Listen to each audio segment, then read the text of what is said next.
This is problem 1429. It's on page 612. Solve the previous problem, 1428, assuming that the velocity of collar A after impact is observed to be 3 meters per second to the left. So if we look back at problem number 28, what we'll see is that basically there are two collars, and they are moving along a rod, so they're guided. So there's collar A and collar B. And the initial velocity of A is 3 meters per second going to the right. The initial velocity of B is 5 meters per second moving to the left. And A is a 2 kilogram mass, B is a 3 kilogram mass. But in problem 28, it gives us a different final velocity of A than it does in 29. And so what we're supposed to find is the velocity of B after the impact and the coefficient of restitution between the two collars. So this is what I would call the initial velocity of A, and this is the initial velocity of B. Now notice that they gave us the final velocity of A. So if I draw this, it would be Vf of A, okay, the final velocity of A, to the left as 3 meters per second. Now, you might look at it and say, well, what's the difference? It was 3 meters per second before, now it's 3 meters per second after. Well, yeah, but it's in a different direction. Remember, when we're dealing with momentum, we're talking about vectors. And so even though we're on a single line, a single coordinate, direction still matters, right? We've got a plus or minus direction to consider. So we'd like to, I guess that's the given, and by the way, I'll call this the mass of A and this the mass of B, so we've got symbols for everything. So we're supposed to find, first of all, the final velocity of B. I guess to be consistent, I should say VFB, final velocity of B, and the coefficient of restitution, E. Now the coefficient of restitution is pretty straightforward because it's really just a ratio of relative velocities. It's the relative velocity after impact divided by the relative velocity before impact. So it's not all that difficult to calculate once we know all the velocities. We need the relative velocity before and after.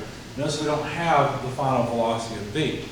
Now, we're assuming that there's no friction here, or at least during impact, not enough to worry about. So coming up with the final velocity of B should just be a matter of conserving momentum. That's all there is to it. So we'll start off with a momentum conservation equation that basically will say that the sum of the initial momentum plus all of the external forces that act during impact is equal to all of the final momentum. Now, why am I putting these summation signs here? Well, there could be more than one force that acts. There could be more than one body. In this case, there is obviously, there are two bodies. So I need a summation in order to talk about the initial momentum of body A and body B. Now, the nice thing about this equation is that if the bodies interact and they hit each other, they impact each other in such a way that there are no external forces acting, then the net impulse from the two will cancel, or it will be zero, right? The impulse from the two will be zero. So this we can throw away from the very beginning because the only force that is at play during the collision is the internal force between A and B hitting each other, right? That's the only force. One applies a force to, or A applies a force to B, B applies a force to A. And by Newton's law, we know that those are equal and opposite forces. So their integration, they happen over the same amount of time. And so their integration over time, or their impulse, will end up canceling. I'm not saying that there's not an impulse on body A and that there's not an impulse on body B. There certainly is. It's just the magnitude of those impulses will cancel when we're talking about the entire system of body A and body B. So I can eliminate that term and simply write the mass of A times the initial velocity of A plus the mass of B times the initial velocity of B. That takes care of my sum of momentum terms at the beginning, plus 0 to make it very clear that that's where the integral is going. equals the mass of B times the final velocity. I'm sorry, let me put them in the same word. The mass of A, final velocity of A, plus the mass of B, final velocity of B. In other words, the final momentum of the system. Okay? So notice I know everything except for the final velocity of B. So all I've got to do now is a little bit of math to rearrange it and solve for it. So the way to do it is just to take this term to the other side and then divide through by the mass of B. So let's see, mass of A, velocity initial of A, plus mass of B, velocity initial of B, minus this term, mass of A, final velocity of A, divided by the mass of B will yield the final velocity of B, which is by 1. So let's see, I could simplify some things a little bit, I suppose. Now, why don't we do that? If we collect together the mass of A terms and factor it out, we have mass of A over mass of B multiplied by initial velocity of A and then minus final velocity of A. Okay, and then this term would be plus the initial velocity of B equals the final velocity of B. So now plugging in the numbers, let's see, we have the mass of A is 2 kilograms. I'm not going to bother with the units because the mass of B is also in kilograms, so we'll just cancel. I need the initial velocity of A, but now I need to decide which way is positive. Well, why don't I just take to the right as the positive x direction. If I do that, then let's see, the velocity of A initial is a positive 3 meters per second. This minus sign comes from here. The final velocity of A is a negative 3 meters per second. So negative 3, and these are both meters per second. The reason I've got two equal sign, one of them comes from the fact that I need the difference. The other one comes from the fact that this final velocity of A is in the negative coordinate direction. So you can think of this as the relative velocity between A initial and A final. And it obviously changes by 6 meters per second. So not really surprised that we have essentially 3 plus 3, which is a 6 meter per second change. So plus the initial velocity of B, well, the initial velocity of B is a negative thing. It's a negative 5 meters per second. So let's see, we could probably do this in our heads, but I've already written down the solution. This comes out to negative 1 meters per second, if I did my math right, which I think I did. So there's the final velocity of B. So B started out moving 5 meters per second. It ended up still moving to the left at 1 meter per second. Okay?